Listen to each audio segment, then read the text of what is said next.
Ռուսական շուկայում հայկական կոնյակը կորցնում է դիրքերը։ Ըստ ռուսական մամուլում տարածվող տեղեկությունների, 2026 թվականի առաջին կիսամյակում մանրածախ վաճառքը նախորդ տարվա նույն ժամանակահատվածի համեմատ նվազել է 12.2%-ով, եւ կոնյակի ընդհանուր պահանջարկում Հայաստանի մասնաբաժինը կազմել է 20%։ Մեկ այլ տեղեկությամբ էլ սահմանափակումներից հետո ռուսաստանցի որոշ ներկրողներ եւ մատակարարներ եւս սկսել են կրճատել Հայաստանից գնվող ալկոհոլի ծավալները, խուսափելով հնարավոր նոր ռիսկերից։ Ռուս փորձագետները կանխատեսում են, թե երկարաժամկետ հեռանկարում հայկական կոնյակին կարող են փոխարինել վրացական, ադրբեջանական եւ ուզբեկական խմիչքներով։ Տնտեսագետների գնահատմամբ խնդիրը հայկական կոնյակի որակը չէ։ Նրանց խոսքով այն պահպանում է բարձր որակը, սակայն շուկայում ստեղծված իրավիճակի հիմքում միայն տնտեսական մրցակցությունը չէ։ Ռուսական շուկայում հայկական կոնյակի հետ մրցումը Դաղստանի կոնյակի գործարանի արտադրանքը բավականին բարձր որակը ու որակի բարձր լինելու հիմքը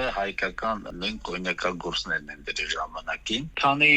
ռուսական կողմը քաղաքական հարթության վրա լեգիտիմությունը չի ճանաչել Հայաստանում տեղի ունեցած ընտրությունների եւ քանի կա այդ ԵԱՏՄ եւ ԵՄ հակամարտության թեման, որ հայկական կողմը առաջ է տանում, կասելի գործընթացը, որտեղ Ղարաբաղը քաղաքական կրակ է վարում։ Հնարավոր կորուստները Եվրոպա կամ Միացյալ Նահանգներ, նույնիսկ անգամ Ճապոնիա արտահանմամբ փոխհատուցելու փորձեր նախկինում եղել են, սակայն ակնկալվող արդյունքը չեն ապահովել, ասում են փորձագետները։ Նրանց դիտարկմամբ այդ շուկաներում հայկական արտադրանքը բախվում է բարձր մրցակցության, սպառման այլ մշակույթի եւ ճանաչելիության խնդրին, իսկ գնման պարագայում էլ ըստ մասնագետների հիմնականում Սփյուռքի ներկայացուցիչներն են լինում։ Տարածքներում տեղ գրավելու, տասնյակ հազարավոր մարդկանց կողմից ընդունված լինելու այդ հնարավորությունը փորձել են իրականացնել, չի հաջողվել, որտեղ այնտեղ կարգի բազմազանություն կա, հետո անգլո-սաքսոնական կամ գերմանո-ռոմանական ազգերի մոտ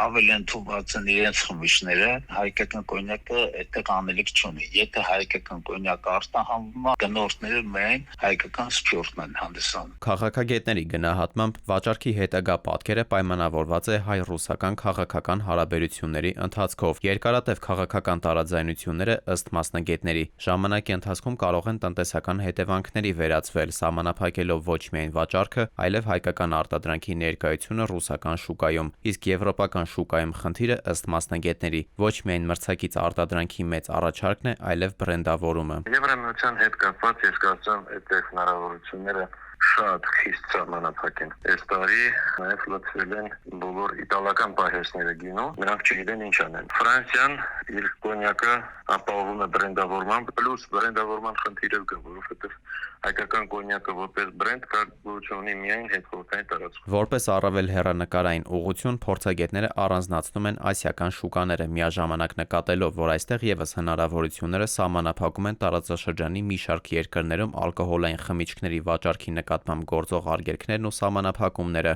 Մասնագետների գնահատմամբ ռուսական շուկայի հնարավոր կորուստը կարճ ժամկետում ամբողջությամբ փոխհատուցելու իրատեսական ուղղություն առայժմ չկա եւ առաջնային են համարում գործող շուկայում դիրքերը պահպանելն ու արտահանման նոր հնարավորությունների հետևողական որոնումը։ Դավիթ Թադևոսյան, ժամը լրատվական։